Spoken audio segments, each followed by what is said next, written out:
My name is Victor. I am the occult technician, and this is Mind War.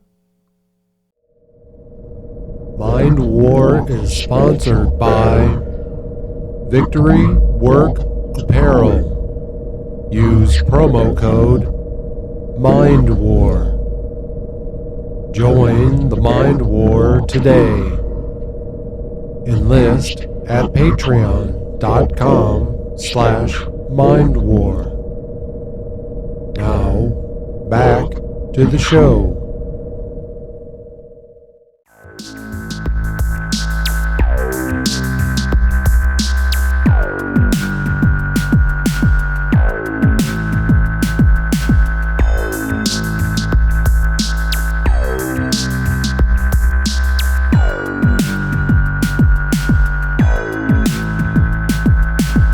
Welcome back to Mind War, folks. I appreciate you being here. We have a lot to cover today, so let's get started. Folks, we're going to jump back into the book Magic, History, Theory, Practice by Dr. Ernst Schertl. Now, supposedly, this book is one of Adolf Hitler's favorite books. We found that because there was an author who did some research, and he wrote a book, I think it was called Hitler's Library. And basically, he went through all the books in Hitler's library, and he found that Hitler's version of Magic, History, Theory, Practice that was given to him by Dr. Ernst Schertl, that his copy was very worn out, like he had read it several times. There was all sorts of highlighting sections throughout the book. It's interesting to hear that this may have been one of his favorite books.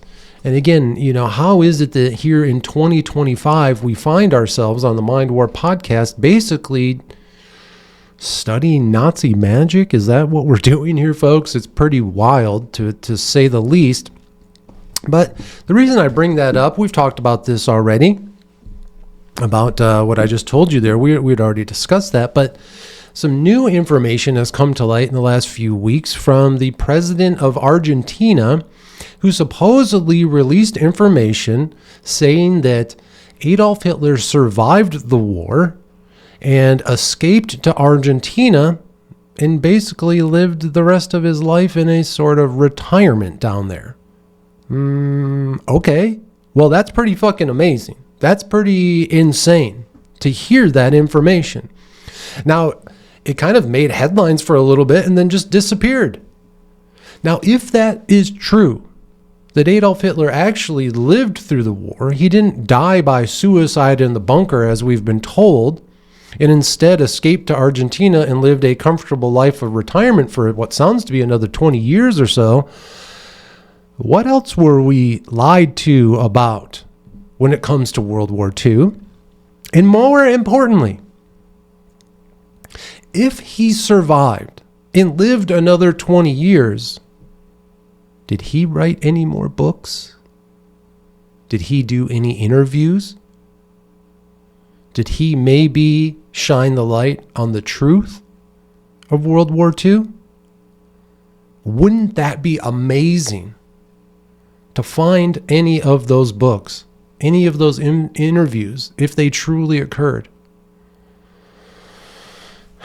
Talk about occult knowledge. We may never get our hands on any of those books if they are real, but man, it would be interesting if we did.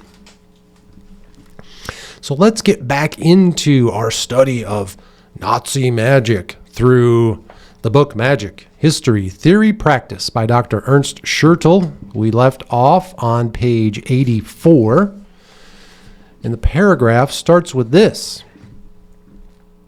This involves a becoming an image of the demon and communion on a hallucinatory basis.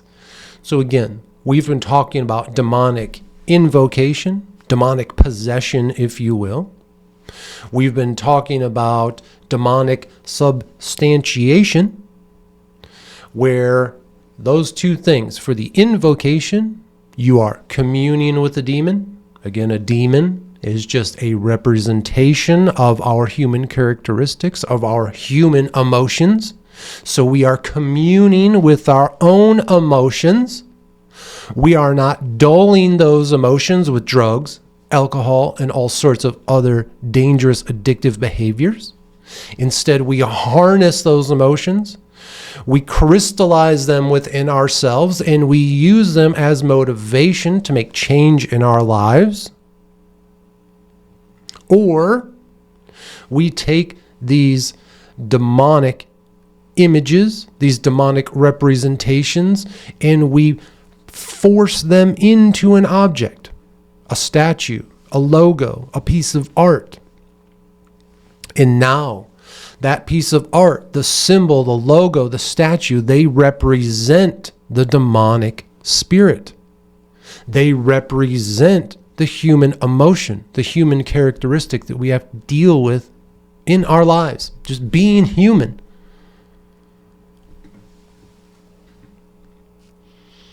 And part of the work that we do is becoming an image of this demon through the communion on a hallucinatory basis. Again, you are going to face your demons in the mirror. In the black mirror, you are going to, through the use of low-dose THC and psilocybin, through the gateway experience tapes, getting into a state of somnambulance, listening to hypnotic music, doing your breath work, doing your kundalini work, doing the stare. You are going to have hallucinations where your face is turned into a demon. You are going to see yourself as a demon through hallucination. It's real. It can happen, and you can do it scientifically, meaning that you can do it using the steps that I just said over and over and over again. It can be experimented and repeated. That's science. That's why I say this is the scientific practice of magic. Just like all of the other great magicians of our time. Aleister Crowley spoke of this quite often, about his scientific approach to magic, just like we're doing here in the Mind War podcast. Carl Einstein expressed about the imago spurious form of communion. He says this: the sculptor treats his work as a deity or as the deity's custodian. From the very outset, he maintains a distance from his work because this work either is or contains a specific God. The sculptor's labor is a form of remote adoration, and the work is therefore something autonomous, more powerful than its maker. The more so as he infuses it with all of his intensity, and as the weaker being, he sacrifices to it. Man.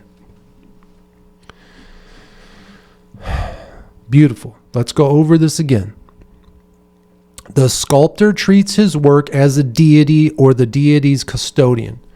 So again, if you are, let's say you're building a statue of the character that represents a demon, right? So you are making a sculpture of Beelzebub. Okay.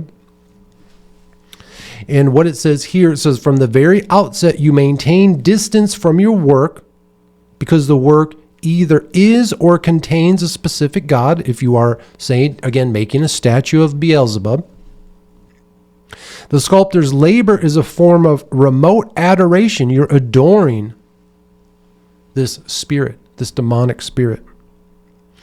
And the work is therefore something autonomous. You've heard of this kind of what is the word that I'm looking for? Where basically artists, musicians particularly, they are often talk about being taken over by these spirits. And the lyrics flow through them. The music flows through them. They are simply channeling these spirits. That's what we talk about here. This is what we're doing. The techniques that I've shared with you through my work can get you into a state of being, this state of somnambulance, where you can channel demonic forces. You can channel angelic forces. You can channel whatever type of spiritual forces that you want in order to create art or whatever it is that you're working on. I'm giving you all of the tools. It's no longer a cult. It's no longer hidden. I'm sharing it with you. I'm sharing with you the basic techniques that you have to use in order to get into the state of mind to do all of these occult things. And with the basics, then you can go on and learn what I call the magical techniques. Things like facing your demons in the mirror. That was an example of a magical techniques. Using the stare, that is a magical technique. And there are others that we're going to talk about in future episodes, right? But you can use it to do whatever you want. You're going to learn your own magical techniques as well. So as you're doing this and channeling these spirits, and your work almost becomes autonomous in a way, your work becomes more powerful than the maker itself. And the more so as he infuses it with all of his intensity. And I tell you what, some of my best work has come through intense ritualistic work. Not only through the ceremonial ritual magic that I do, but often when I'm out there, when I was creating these physical pieces of art, right? This wooden art that you see here behind me, in front of me, the podium that I was building here, it was happening almost autonomously. It was almost the channeling. It was clearing my mind and allowing these things to be created, not knowing what they were going to be for. But today we see. We see why I worked so hard. Because it gave me the platform to then present this information to you. My story, my journey here, my art project is an aurora borealis, a snake eating its own tail. I went into this work thirsting for knowledge and purpose. What I did is I found that knowledge, and then my purpose became sharing it with all of you. In this way, we make the sacrifice. His labor must be described as religious worship. Now, I don't really like the word worship, but I will say, in many ways, the work that I do here is religious. If you look back at my Instagram, every 2 weeks I make that post. Every 2 weeks, every new moon, every full moon, for almost 3.5 years, I have posted my tarot card pulls. That's the religion. That's the scheduled religious portion. Over and over and over again, doing it religiously. The resulting piece as a deity is free and independent of everything else. Both worker and worshiper are at an immeasurable distance from the work. The latter will never be involved in human events, except as something powerful and again, distance. The transcendence of the work is both determined by and presumed in religiosity. It is created in adoration, in terror of the God. And terror is also its effect. The terror that I felt prior to starting this work, starting this art project, was the idea that I was going to go to the grave without ever experiencing anything spiritual, without ever experiencing anything supernatural, and dying with this thought that we really are nothing more than this meat suit, here to work for the organizations, corporations, and institutions that rule our lives, and that everything is just meaningless. That was the terror that I faced. Over and over and over again, I turned to different institutions, organizations, looking for meaning, even the corporations. Whether I was joining, becoming a skater or a punk or a pothead or whatever it was as a kid, or joining the military, joining the United States Marine Corps, thinking that maybe I can find some purpose there, and always feeling disconnected. The whole time I was a Marine, I felt disconnected. I never felt the ooh-rah that so many other Marines did, and that's okay. There's nothing wrong with that. So then I left and I joined the corporations that still worked for the Marine Corps. And I thought, okay, maybe this is meaning in my life. I'm behind the scenes. I'm supporting the Marine Corps. Again, then having a family during that time and raising my children. And I thought, okay, there is purpose in some of that. Of course, right? And there was. I think the main purpose in life is to have children. That I think is the most important thing. That's the meaning of life. But that's just life. As an individual, we still are searching for meaning. And for me, it was spirituality. I needed to feel something spiritual. And so I turned to the religion. Again, when my friend Joe, when he became Daog, a member of the 12 Tribes cult, he introduced me to the Bible. I read it page from front to back, every page. I studied the Bible over and over and over again for years. I met with him and his cult every Friday night for dinner, learning from them and seeing that all the other religious organizations were not living up to what the Bible actually said that you're supposed to do. And maybe these people really were. But ultimately, even the people who are following the Bible the closest is that they can, ultimately the Bible is still a lie. And that's what I found out. It's still fake. It's still nonsense. So then I left dejected. I found myself in a place of no meaning, of no purpose, of no spirituality whatsoever. And I thought that's just what life is going to be.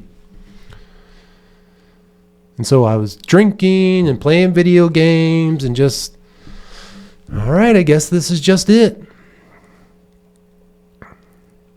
And then eventually something broke. Enough things in my life broke where I said, I have to give it one last try. And that's what we're doing here. That's what we're doing in the Mind War podcast. That's what I'm doing with this 7-year art project. And I promise all of you that I found what I was looking for. Again, that man in the Hellraiser movie who found the box, he sat down and he opened it with purpose, knowing that what he might find could scare the hell out of him. But it's worth it. It was worth opening the box, and that's what I did. And I found exactly what I was looking for. And again, that's why I'm here sharing it with all of you.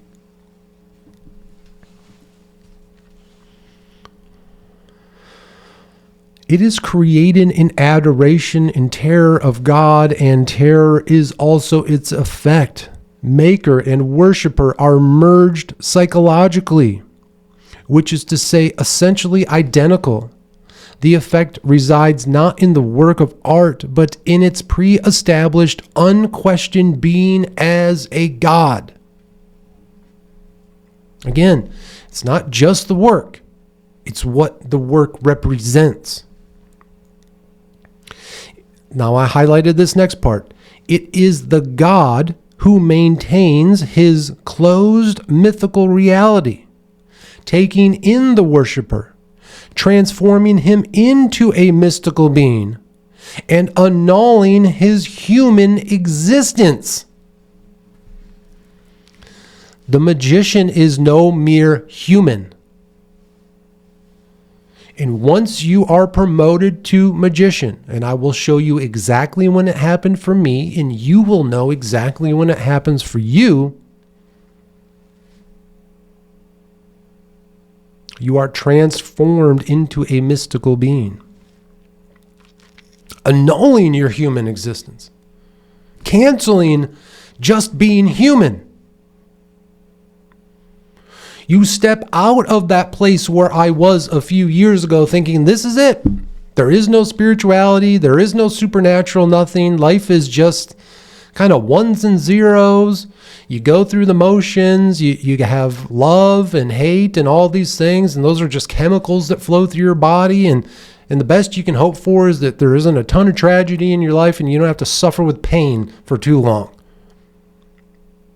That is most existence. That is human existence until you become the magician. Until you've stepped outside of yourself and fully immersed yourself into the realization that there is life beyond death. And not just in a way, again, not just in the way that the Bible or some other religion tells you. You cannot take it at the word of another man. You have to experience it yourself. It's the one commandment we share here in the mind, where you have to have your own experiences and you have to share them with others. This paragraph finishes with this: in the Catholic cult, the imago spurious form of the sacrifice and adoration is still purely preserved. Again, the Catholicism, most of Christianity is rife with idols, right? Rife with idolic worship. Again, they go right against the 10 Commandments that say do not create and worship idols, yet they do it with their crucified cross there, with their Savior crucified upon it. They put him back on that cross to die for their sins every Sunday when they go in there and whine and cry about, that they want to just keep sinning and that they can't stop or whatever the fuck it is, right? Same thing, we just moved out of one of the high Jewish holidays, right? Where they go and there was all sorts of videos this year from, I think, over in New York City. They get a whole city block there. There's thousands of chickens, right? And there's butchers there, and the Jews go in and they grab one of these chickens and they swing it around their heads and say, all of the sins that I committed this year, I cast into the chicken. And then the butcher slaughters the chicken for them as a sacrifice to their God.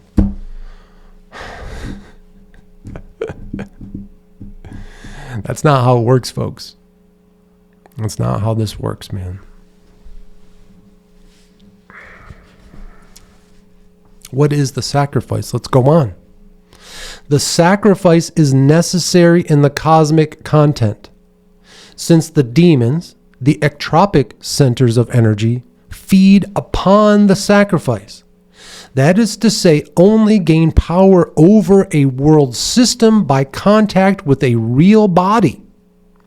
And the magician adheres with the sacrifice those powers to him. That is to say, he centers them on his person, amalgamates with them, and subordinates them to his will. The sacrifice. Again, we are the sacrifice. We choose which emotions we want to feel.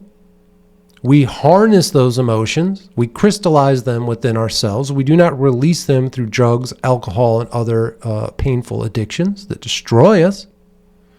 We harness them. We strengthen ourselves through those emotions, and then we build whatever it is. We make change in our lives. The sacrifice is necessary in the cosmic context, since the demons feed upon the sacrifice. That is to say, these demons only gain power over a world system. The demons taking power over the organizations, corporations, and institutions, the real concrete things in our world. The demons gain power over these world systems by contact with a real body. I have allowed in myself the demonic spirit of revolution to take hold. A revolutionary act that is standing up against these other forces, these worldly forces, these worldly systems, the organizations, corporations, institutions that have polluted our minds, poisoned our bodies, and corrupted our souls. I've allowed the revolutionary demonic force to take over the real physical body and bring my ass down here to the Mind War Studios week after week after week to share this message with you. That's how we gain power over these world systems. And the magician adheres with the sacrifice. Those powers to him, we join in with it. We accept our sacrifice. We accept our fate. It centers within us. It becomes our purpose. And it amalgamates and subordinates them to his will. Again, I could have easily stayed in bed today, smoked some weed, scrolled on the phone, ate some donuts. Man, that could have easily happened. But I had to set aside my will for slovenliness and laziness, right? And comfort. I had to put my physical body into a state of sacrifice to come down here and do this work. Now, these next two sentences, I believe, by far are the most important sentences from this book when it comes to internalizing the work that we do. We talked about this before. We saw it on a video from my Instagram prior. But these few sentences here are worth repeating over and over and over again, and here they are. The demons demand the bodies, and the magician demands the demonology. And both find fulfillment in the communion of the sacrifice. One of the most powerful sentences I think ever written. The demon demands the body. Again, the emotion, the human characteristic that is represented by the demon. It demands a body to be in, whether it's your anger, frustration, hatred, whatever it is, if that's your demonic side, or the angelic side. If you are someone who strives for peace and love and healing, which we do here in the Mind War podcast, don't get me wrong. We are here to heal the mind, body, and spirit. But these forces, they demand a body. They need a physical body to represent them in our real world. And in turn, the magician demands the demonology. I told them, I will sacrifice myself to represent you, but I demand that you show me the answers. I demand the demonology. And folks, thus far, we have both held up our end of the bargain because the things they have shown me in the last few years of my work, nothing but supernatural. I don't know what else to say. For the longest time, we said, maybe it's coincidence. And then we said, no, there is no coincidence here in the Mind War. If the things that have happened in my life in these last 3+ years are not coincidence, supernatural may be the only other way to describe them. And it's been fucking amazing. Not only the supernatural stuff, right? Not only these amazing stories that I've told you throughout this series, but it's the small things. It's the small incremental changes that I've made to my aristos that have helped transform me into the man you see today. That's the demonology. They show you the hidden knowledge, the occult knowledge. And it's so beautiful. Every day I'm still learning, folks. I'm telling you, the stuff that I'm doing here and the stuff and this information that I'm sharing with you, I don't think that I'm the first one that's come across it. And I think I'm really onto something here, folks. No other place that I've found, no other book, no other podcast, nothing else is sharing you practical steps on how to actually do it. It's all esoteric shit, hidden in symbols, hidden in allegories, all kinds of stuff. We're figuring it out here. Just like some of the greats of the past, like we said before, Aleister Crowley and his, all of his contemporaries, they took a scientific approach to magic. Robert Monroe with the Gateway Experience tape, he took a scientific approach to having an out-of-body experience.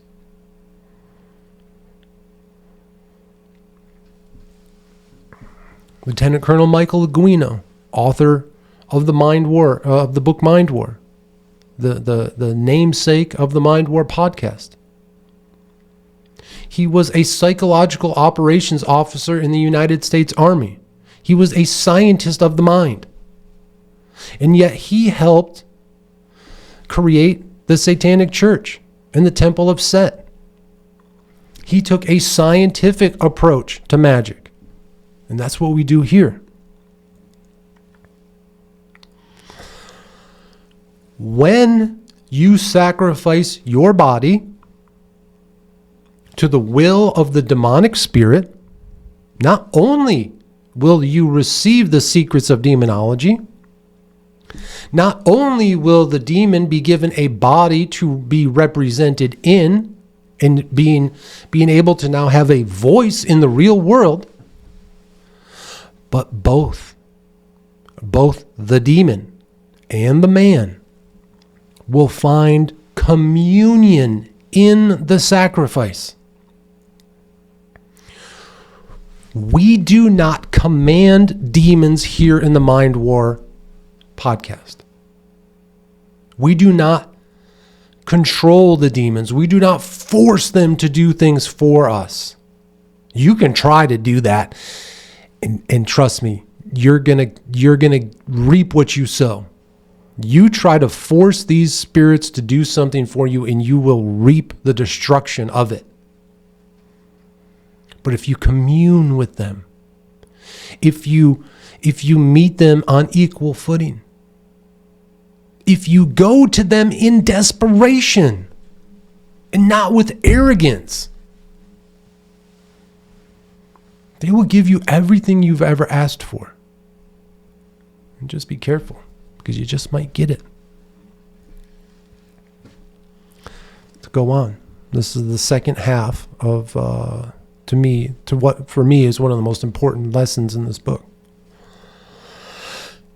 The cosmic dynamic charge, which is created by demonic communion, molds the magician into a more comprehensive tool of the paracosmic forces, so that finally nothing seems impossible to him.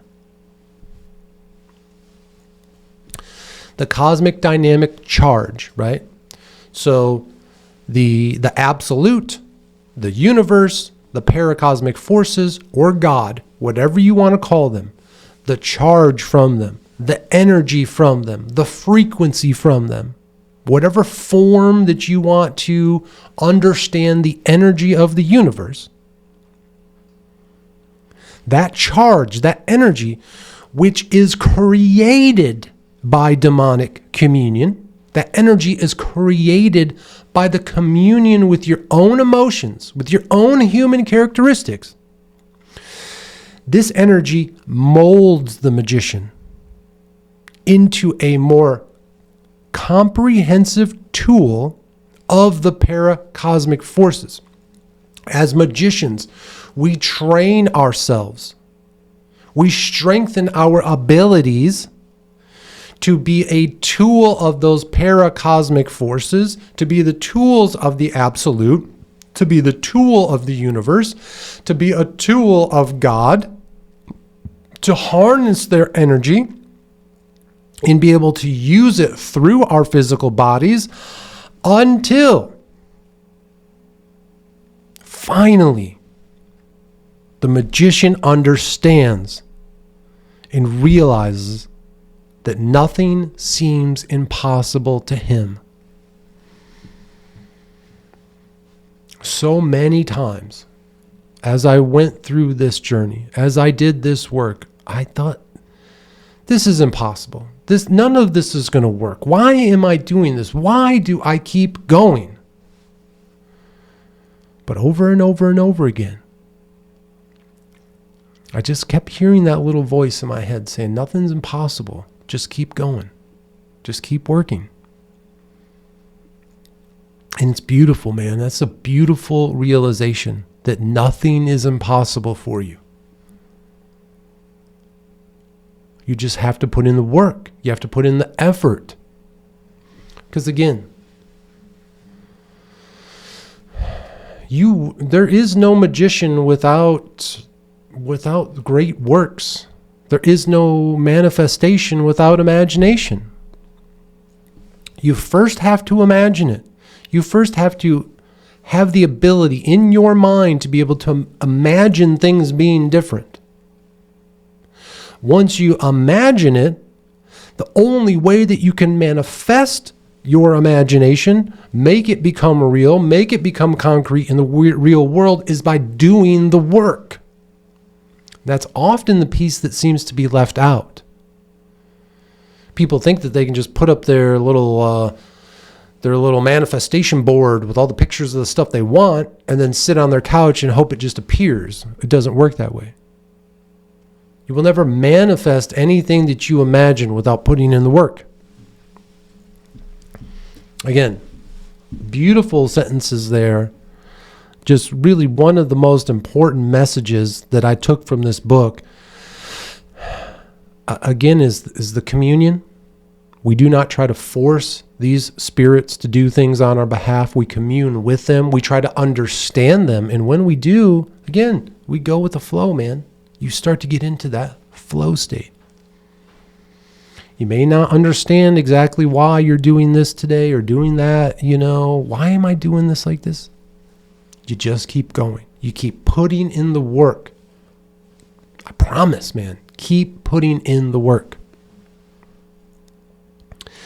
To go on here, it says, he is enabled to change his body's sphere, enlarge, narrow, or completely relocate it, and in this way transfer it into different kinds of energetic aggregate phases.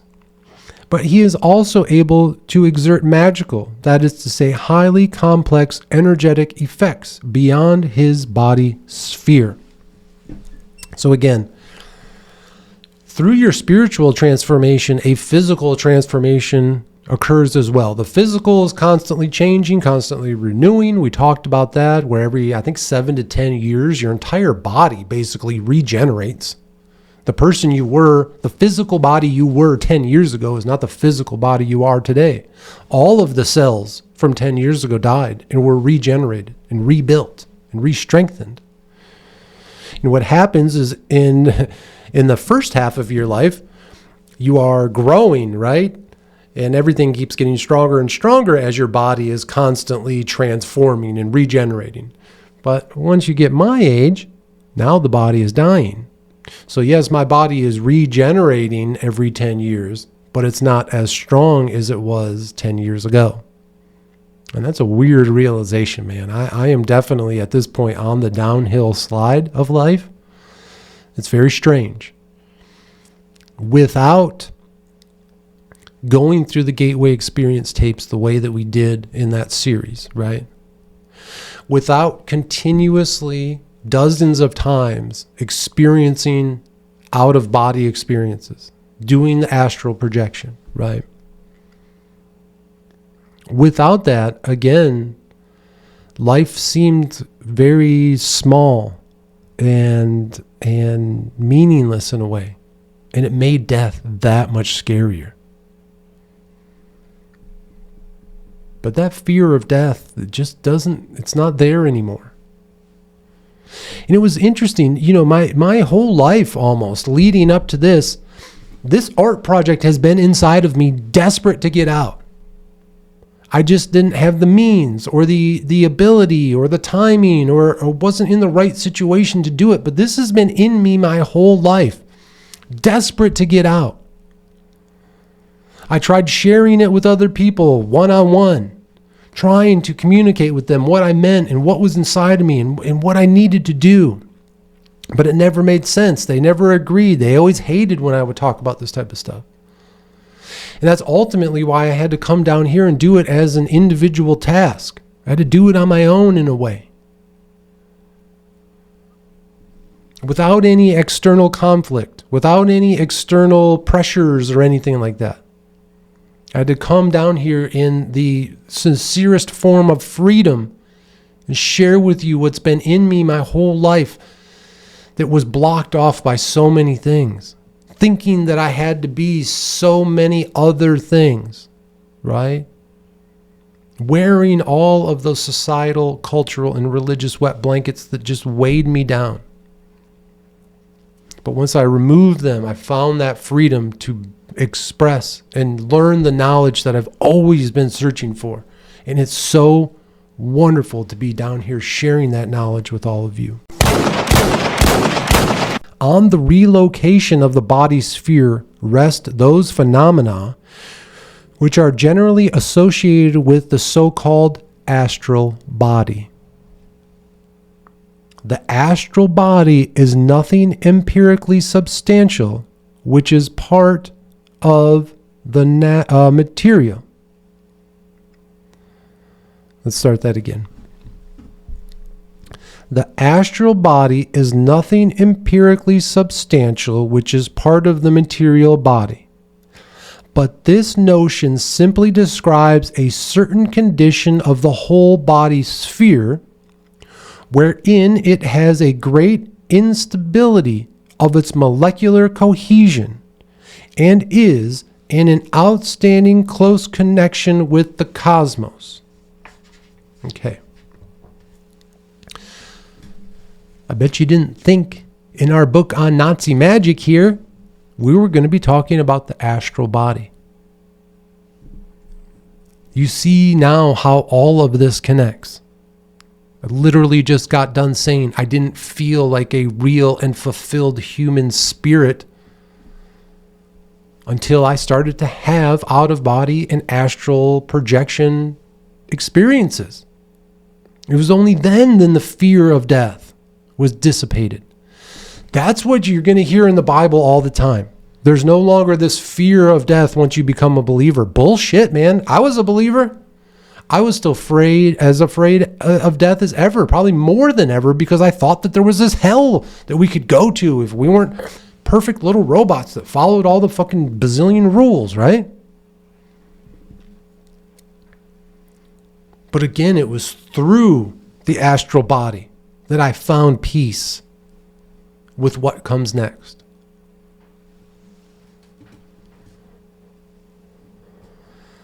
And it's amazing. He talks here about the great instability of its molecular cohesion. So again, the body, we've talked about this throughout this section on the magical theory, that everything really is just these little atoms that are held together with these energetic forces, right? That is that molecular cohesion that binds the material world together. And ultimately, it's that cohesive energy that makes up your spirit body, your astral body. which ultimately ends up leaving the physical. You just get a taste of it, right? And I'm starting to believe that that's held within water. The majority of our body is made out of water. And one of the things that I kind of grappled with during Mother Mind War's passing, I thought to myself, she may have stopped breathing a few minutes ago, and her heart may have stopped beating a few minutes ago. But the water that is in her body is still alive. It's still H2O. It can still be extracted from her in a weird way, right? From a body, you could still extract the water, but the water is still living. It's still alive. And I wonder if in some ways our spirit, because again, what have we talked about here? I've described God as a cloud. We're all mixed together. Our spirit is one in the cloud. And then when the cloud rains, each individual raindrop is then separated from the cloud, the whole, and then put into us individuals, each of our individual bodies. And then when we die, our spirit evaporates back up into the cloud and we become one again, right? So not only is that an allegory for our spirit, but I wonder if scientifically there's something true to that. That if the human spirit really isn't released from the physical body until all the water is gone. And maybe through the practice of cremation, you actually can find freedom from the physical body. Not the creepy fucking embalming shit, okay? Quick tangent here. What the fuck is embalming, dude? You're going to take your dead body and fill it with weird plastic chemicals to make yourself into a mummy because you think that someday Jesus is going to come back and resurrect your dead body? What the fuck, man? Talk about weird, satanic, demonic, evil, sorcery. That's what that shit is. That's why cremate the bodies. That's my thought. Dissipate all of the water. Allow it to evaporate. Very strange. But to continue on with this talk of the astral body, it says, upon this condition rests phenomena like clairvoyance, invisibility, permeation of solid objects, and much more. Again, through our work here, through your study and continual practice of the Gateway Experience tapes, in which you are going to learn to be able to control your astral body, your second state body outside of your physical body, this is where you are going to find phenomenon such as clairvoyance and invisibility. Now, how does that play in with demonology? So many of these demons, when you learn their characteristics and their powers, right? There's 72 demons. They each have their own description of the abilities that they have. Many of them offer the magician the ability of invisibility. They offer the magician the ability of clairvoyance. Do you get it now, folks? If you need to be invisible for a specific period of time, there are demons that you can call upon who will grant you that power. You are going to create your image, use their sigil in your work. You're going to have them at your right side as you go into the Gateway Experience tape. They offer you these different abilities, these hidden powers. And when we get towards the end of this series, I'm going to tell you exactly how that works.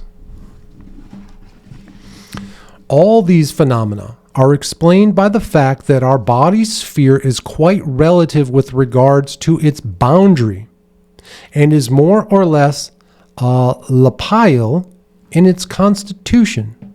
This therefore means that the border of our feel and action sphere, our physical body, does not necessarily coincide with our skin surface, and that the complex we call our body is able, as a result of its energetic structure, to assume different physical forms, like water, for example, and not only in its fluid, but also in its solid and gaseous states. Literally what I was just talking about, and I did not read ahead today. I did not know that the book was going to say this. Of course, I've read this book, I think 2 or 3 times before, but I did not know that we were going to be talking about our ability to take different physical forms, and the author here says, like water, for example.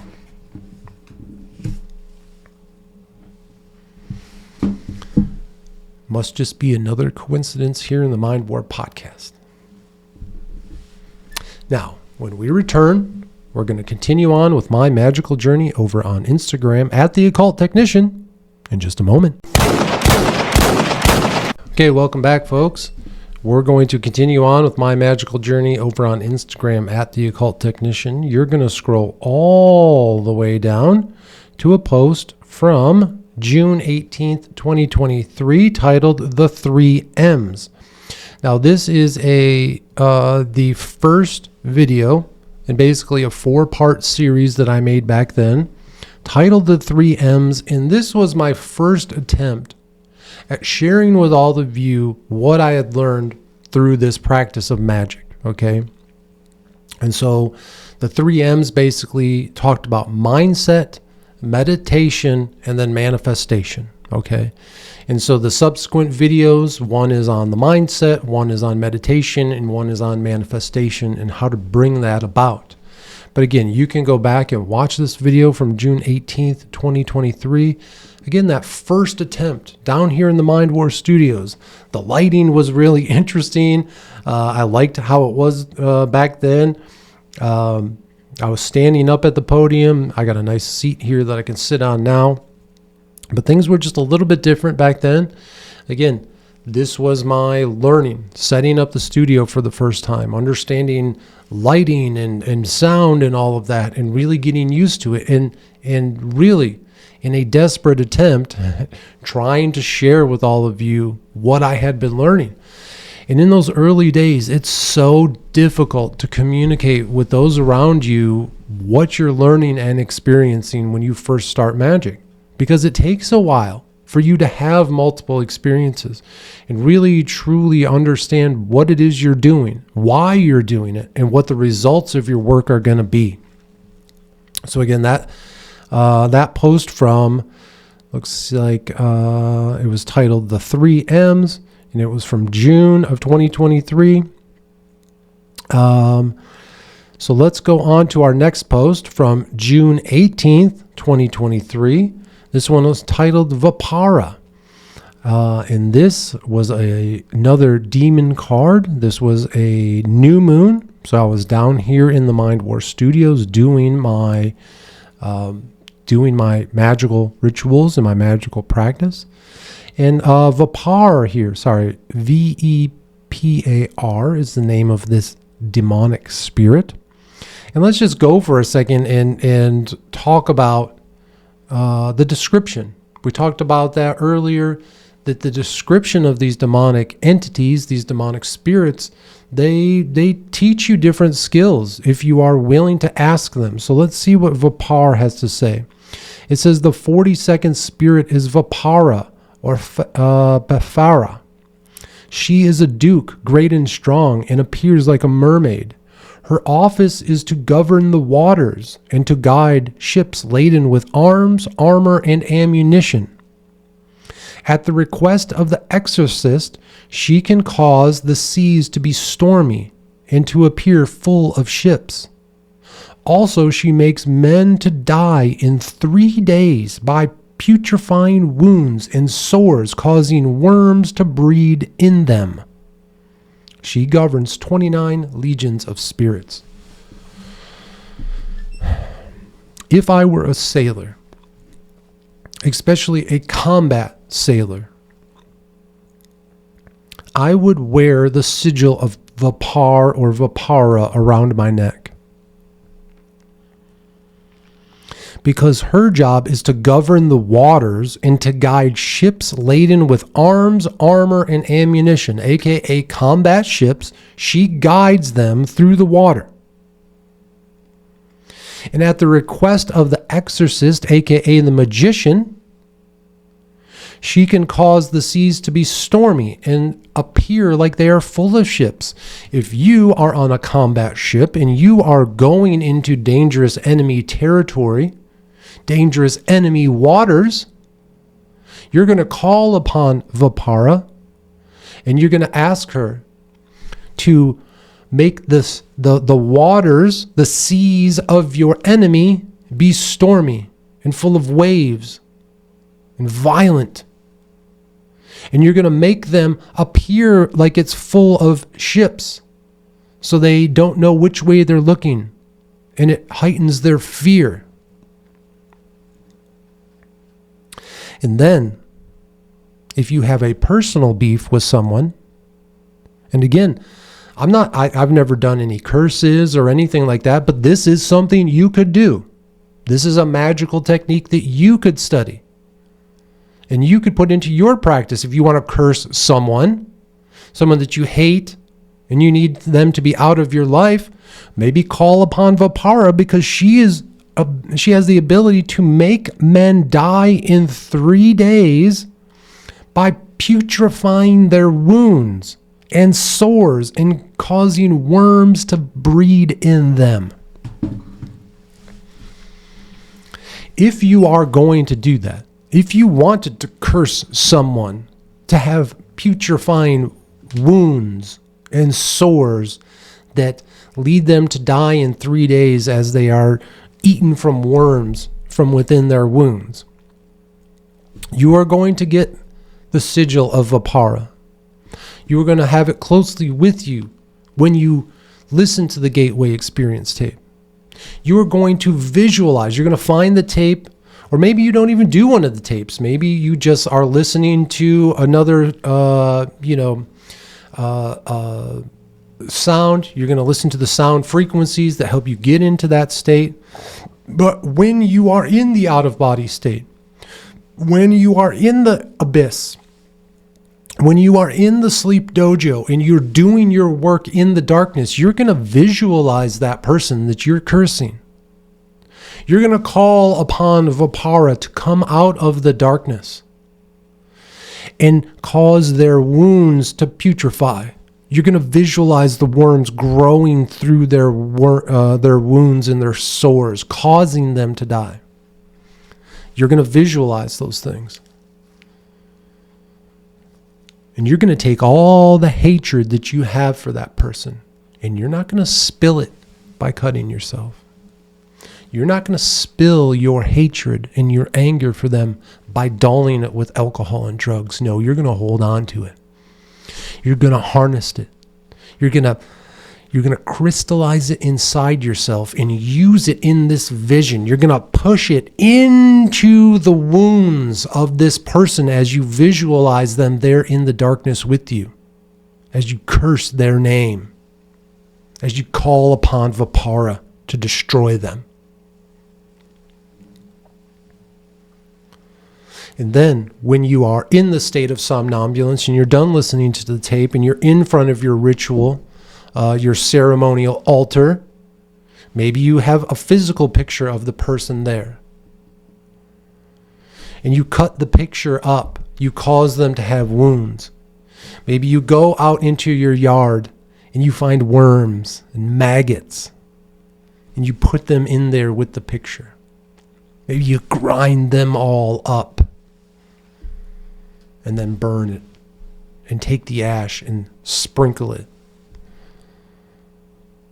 These are the type of things you can do. Will it work? Will the person you curse die in 3 days from worm-ridden wounds? Who knows? They might.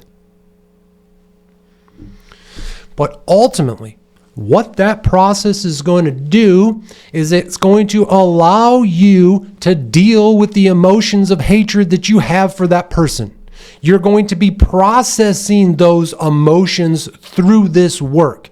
Instead of spilling the emotions on the ground and hurting yourself, instead of dulling them by killing yourself with drugs and alcohol, or worse, instead of doing something dumb and going out there and physically and violently hurting the person that hurt you, which was going to result in you going to jail. We don't do that here in the Mind War. If it's simply a ceremonial and ritual act of destroying the person who has hurt you in order to process your emotions, then so fucking be it. That's what you do. You do not put yourself, your family, or your friends in danger because you act on your emotions in a stupid way. You don't hurt yourself and you don't fucking hurt others. But I fucking promise you, man, if you do this, you will see the results. But you're going to do it smart. You're going to use your fucking intelligence. And you're not going to goddamn destroy yourself through some act of revenge. Revenge is a virtue. It is not a sin. Revenge is something that we should all strive for, but you have to do it correctly. Because in that moment, during your ceremony, when you're visualizing the person that hurt you, when you're watching the worms putrefy their their wounds, you're gonna get information. You're gonna get ideas of how to destroy that person as well, legally, lawfully, without violence. You're going to get the answer. It's going to come to you. And whether they die of worm-filled, putrefied wounds or not doesn't matter, because you'll find the answer. You'll find the chink in their armor that is going to lead to their downfall. That's what this work is. Or that's what this work can be. Yikes. Okay, Victor, here we go, buddy. Stay focused. All right, so that was from our post from June 18th, 2023. The final picture there, the studio here was bathed in green light. You can see some of the work I have on the walls here is unfinished. I can't wait to share that work with you. Let's go on to our next post is from June 25th, 2023. This is the first video from the 3M's series that I just mentioned. This is the video on mindset. This is my attempt at trying to talk about getting into the state of somnambulance. You have to be in the right mindset before you can do magic, okay? Or at the very least, magic will help you get into the right mindset. Again, I don't want anyone to think that they can't do magic because everything's not perfect, okay? You're going to start wherever you are, whatever your condition is. Again, I always suggest 90 days of sobriety, no pills, no drinking, no drugs, none of that stuff. Sober up for 90 days and then start. But again, I understand that we can't all do that. But you have to be in the right mindset, okay? And that was this video titled Mindset from June 25th, 2023, a very pink video. I was still figuring out the lights in that video and everything was very, very pink. Okay, so let's go on to the next post from June 25th, 2023. Again, this is Vipara.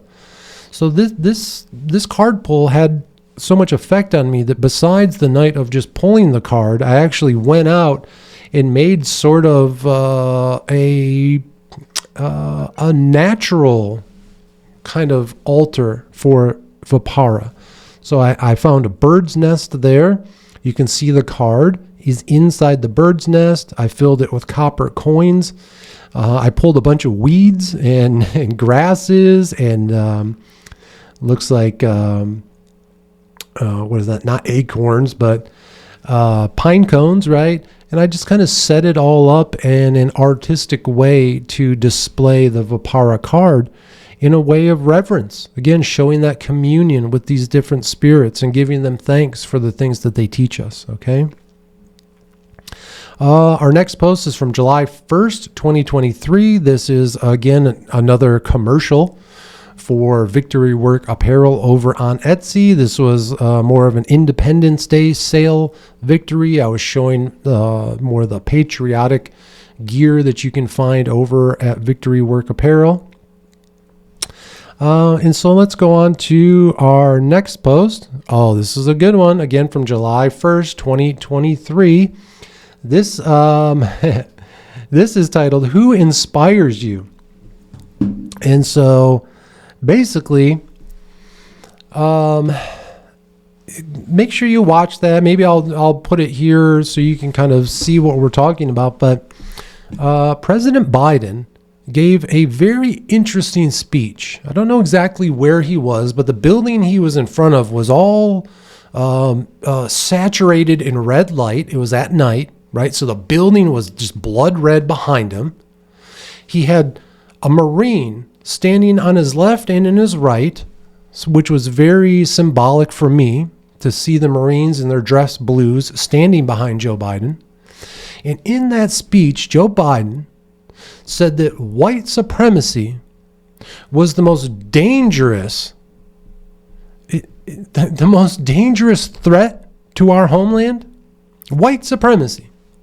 He said the most dangerous thing facing America today is white supremacy. That is what Joe Biden and the Democrat Party think is the most dangerous thing here in the United States is white supremacy. And just like I got done talking in the last episode, we openly hear from the mainstream media, from academia, all the way down to the ghetto thug. They openly tout their idea and their desire to bring an end to the white race. And yet somehow white supremacy is the biggest threat to the American homeland. Are you fucking kidding me? This gaslighting, this demonization of white folk, of the European and the American Volk, it has to stop now. And just like we were told by those other men, there will be no compromise with these people who speak about us in these terms. I don't think that we can compromise with them either. I think it has to be the total destruction and annihilation of any form that they take with that message of white supremacy being the most dangerous threat to America, and with this idea that genociding the white race is acceptable. There will be no compromise with those people either.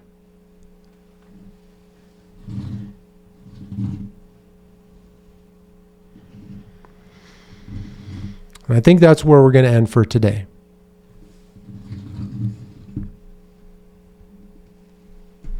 I appreciate you being here. And as always, remember, folks, harden your hearts and open your minds, because this is Mind War.